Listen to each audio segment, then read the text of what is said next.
And days after lawmakers from the Nigerian House of Representatives were left fuming following the refusal of the nation's service chiefs and the Inspector General of Police to appear before them, all military heads and the Inspector General of Police have finally appeared to brief lawmakers on activities and efforts to curb rising security challenges. The service chiefs raised concerns over several challenges that have impeded the success of the operations and called for lawmakers' support to finding a lasting solution to the challenges. News Central's Edong Joseph compiled this report. Appearing before the lawmakers for the sectoral briefing that aims to give stewardship are the Chief of Defense Staff, the Chief of Army Staff, the Chief of Naval Staff, the Chief of Air Staff, and the Inspector General of Police. To the dynamics of crimes and criminalities. Taking turns to address the House on their activities and efforts to address security challenges, the Inspector General of Police identified paucity of funds, which he says has led to poor manpower, logic, training, and poor welfare for police personnel. We have 1,537 police divisional headquarters across 774 local governments in Nigeria. But getting vehicles, operational vehicles, for the division is difficult. Each of these divisions requires at least 4 functional patrol vehicles. But we have divisions who don't have any functional patrol vehicle as of today. Training in the police is still inadequate. The welfare of personnel is nothing to write home about. Order! However, he says despite these challenges, the police have, under his leadership, within the last 5 months, recorded successes which needs to be intensified with lawmakers' support. No amount of arrests that we make that will solve our security problems. Today we make arrests of 100, tomorrow 200 criminals are coming out. It is not possible to arrest all the criminals and recover all the weapons. But within the environment where we function, the police has done so well, and we are still doing so much. Also, while reeling out the efforts of the military to curb insecurity, the Chief of Defense Staff says the military has succeeded in capturing all areas previously held captive by terrorist groups. He expressed worry over the activities of one of the leaders of the proscribed indigenous people of Biafra, IPOB, Simon Ekpa, currently in Finland, saying his activities were causing harm to the military. Samuel Ekpa has become a menace to this country. So the country must act on it diplomatically. Finland is having a free way, encouraging him to do what he's doing. By his utterances and his actions, he's affecting what is happening in Nigeria. We should never allow that, sir. So I think our foreign service need to step in to address such issues. It's either we invite the ambassador or somebody, they must explain why they are protecting him. And he's doing us more harm because by his utterances, a lot of people are being killed. After being grilled by lawmakers over security concerns, the session was drawn to an executive session. And to talk about this, I've been joined by the former director of the Department of State Service and the president of the Alumni Association of the National Institute for Security Studies, Mike Ejiofor. Good morning, Mr. Ejiofor. Glad to have you join me. Thank you for having me. All right, now the service chiefs have met with the members of the House of Reps on Tuesday, we understand. Now, but how significant is that meeting in addressing the country's security challenges? Well, it's a very significant and landmark meeting. You recall that the service chiefs were earlier summoned and they didn't show up. They sent their representatives, and the House members also on their own part insisted on seeing the service chiefs. There's no way you can send a representative that will present your matter better than yourself. The discussions between the service chiefs and the House members, as I observed, the service chiefs were frank, they were bold in highlighting the challenges confronting the force. And except you identify a problem, that's when you will be able to find a lasting solution. The IG of police said, you have paucity of funds, lack of manpower, welfare, training is lacking because of funds.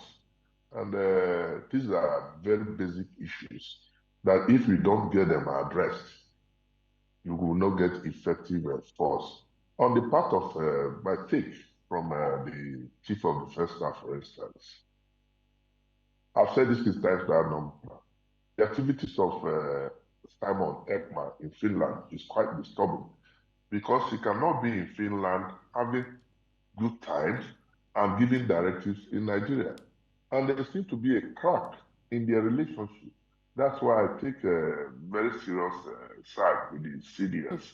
He will give order that people should not come out. And he stopped there. But the only addition I have to put there, to the service, to the Chief of Defense Staff, is that in addition to maybe through diplomatic means of bringing Simon Ekman back, the government should be able to address the issue of Nnamdi Kanu. So that Nnamdi Kanu has a large followership. I've said this in times without number. This is a political problem. If I may just quickly come in there, yes. Mr. Ejiofor, apologies for cutting you short, but then Nigeria's security issues has persisted for quite a while now, running into 20 years and even more. Given the role of Nigeria in stabilizing some West African countries, a sterling example is Liberia.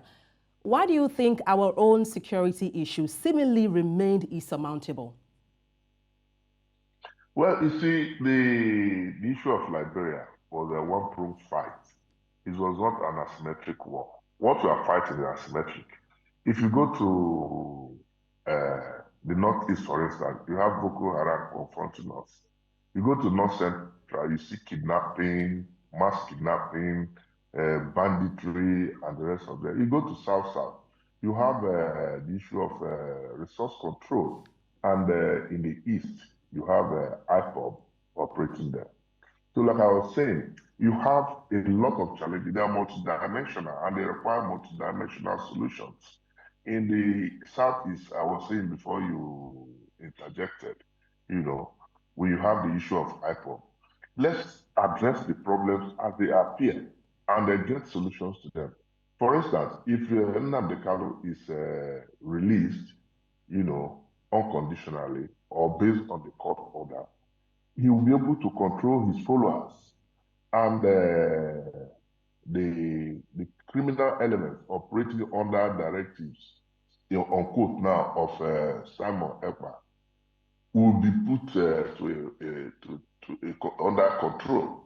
So I sincerely believe that government should not only make efforts to bring back Simon Ekman, but also release it so that the unknown government will be known. Because I believe that even when the kind of comes out, to possibly talk to his followers, these things will be brought to control. Then if you go to resource control in the South, we're enjoying relative peace, but there seem to be agitations again, over pipeline and protection.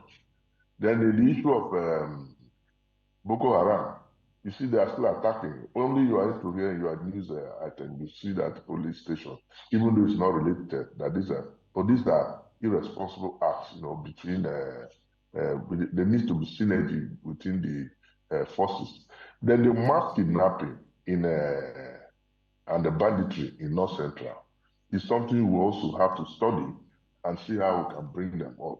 So the issue of maintaining peace in the West African sub-region, possibly like you talk about the peacekeeping force, they are quite different issues, with the security challenges confronting Nigeria. If I may just come in there, Mr. Ejiofor, you talked about Boko Haram ravaging the north. You cited kidnapping.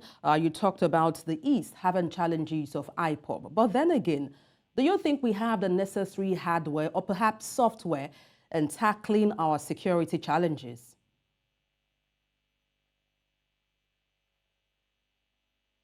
Coming again with the question. Okay, I was saying you referenced so many challenges ravaging Nigeria from the north to the south to the east and west. I was asking if you think we have the necessary hardware or software in dealing with our security challenges in Nigeria.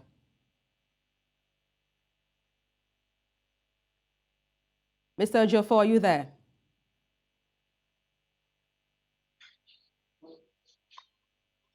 Okay, let me just try again the question I asked you. You talk about several issues affecting security, affecting security in Nigeria. I was asking, Oh my God. okay, Mr. Ejiofor, okay, I was asking if you think we have, as a country, the necessary hardware or software in tackling insecurity in Nigeria.